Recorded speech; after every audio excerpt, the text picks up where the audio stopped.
Setting your budget and bids. Okay, now it's time to get a bit more specific. Earlier we were just kind of playing around with some budgets and whatnot, and I just wanted to show you, how of course, the higher you pay, the more that your ads are going to be shown. But of course, you need to be realistic. So let's talk then about determining a budget for your campaign and also how much you should be bidding for. I stepped into my campaign here, and you can see here that we have the summary, but also look at the keywords that we have here, and you can see here that I have my default set as $1. Now, sometimes people just go ahead and they rush and they just say, I'm going to pay $1. They don't look individually at each keyword, and that can be bad news. So what I want to do is, I want to go through and edit these individually. So I just go ahead and select all of them like that, and then edit keyword settings. And this will allow me to set a separate bid for each one. I can also send people to a different page. What this means is I could run the same ad, but if somebody types in dog agility training, I could send them to a page that's more focused on the agility aspects of the guide I'm selling. Or dog training equipment, maybe I'll have a page that talks about equipment specifically for dog training that I'm selling. So again, you can break it down if you want, or you don't have to. And then we also have an option to figure out how much you want to pay for each ad. So of course, one of the big things is going to be that we need to show Google when we're first starting out that we're serious. It needs to be at least 10 cents. If you start out with 10 cents ads across the board and you're in a competitive niche like this, I would say that Google has a way of, I guess, slapping people down. The Google slap is what it's called. And this essentially means if you go into a competitive niche and want to pay the minimum, they're not going to like that. As a matter of fact, I would say maybe even 20 cents with these types of words is not going to fly. So I'm going to go ahead and recommend that if you're in a competitive niche, you're going to have to bid more, but be careful. I think that you'll find that a lot of times people recommend that you go after, you try to find, certainly to start out, find niches that do not have as much competition, that do not have as high of a price on ads. I think that 20 cents is a comfortable way to start. Let's talk a bit about conversions. Of course, it depends on your keywords, it depends on your product, but I think that a good rule of thumb is that when you're selling, you're going to hope that you get a sale once for every 50 clicks that you get. So this means that if you're paying 20 cents a click, and it's going to take 50 clicks for you to make a sale, it's going to be $10 that you're going to spend to make money. So if the product that you're promoting is going to make you $20, that means that if you spent 20 cents per click, you could get 100 clicks. As long as you had one sale, you're going to break even. So that's pretty cool.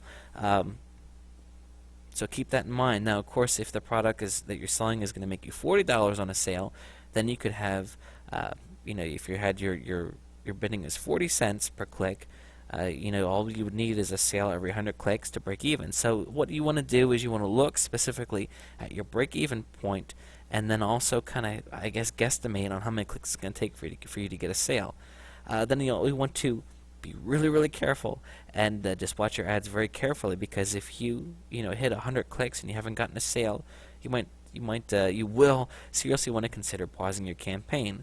Now, when you're just looking at 100 clicks, the averages can go up and down. It's possible that you'll get 3 sales the first 100 clicks, no sales the next 100, but overall you've had 3 sales over 200 clicks. So keep that in mind too.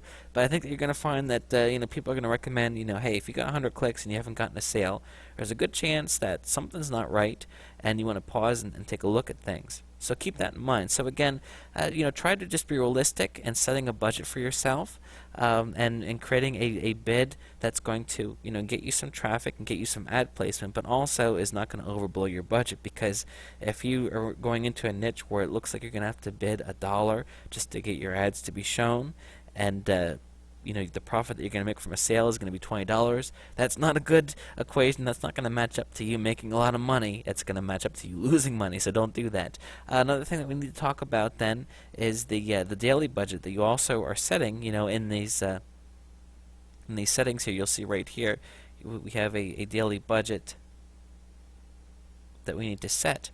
And I jokingly said, set it at $5,000 because I wanted to see, how much I could, be charged a day. But I'm going to go ahead and say for a daily budget, when you're starting out, whatever you're comfortable with. $5 a day, that's a bit low. I would want to see, some more results than that. But certainly, if that's what you're comfortable with, that's what you do. I think that when I start out a campaign, I'll tend to go with maybe $20, just because it's gonna hopefully I'm gonna get some clicks. One of the things that you also want to watch for is if you have a campaign that's profitable for you, and you have the opportunity to be spending $100 a day, and you have your budget set at $20 a day, you're gonna be missing out on you could be making 5 times what you are making. So keep that in mind too. Sometimes people go in and they set a daily budget of $10,000 because they want to make sure they get all the clicks that they can, and then to their surprise, they are actually charged a lot of money for that first day, and again, it can be a mistake. So if you're just starting out and you don't have a lot of money, of course, nobody wants to be spending money on this stuff. You want to be making money. So again, I think that $20 is a comfortable budget to start with. Maybe you want to start with 50, maybe 100, but just be careful with that. So again, look at everything overall. Look at how many sales, how much money you're going to make on a sale, and how much you can afford to spend per click. And of course, also make sure that what you're doing is realistic.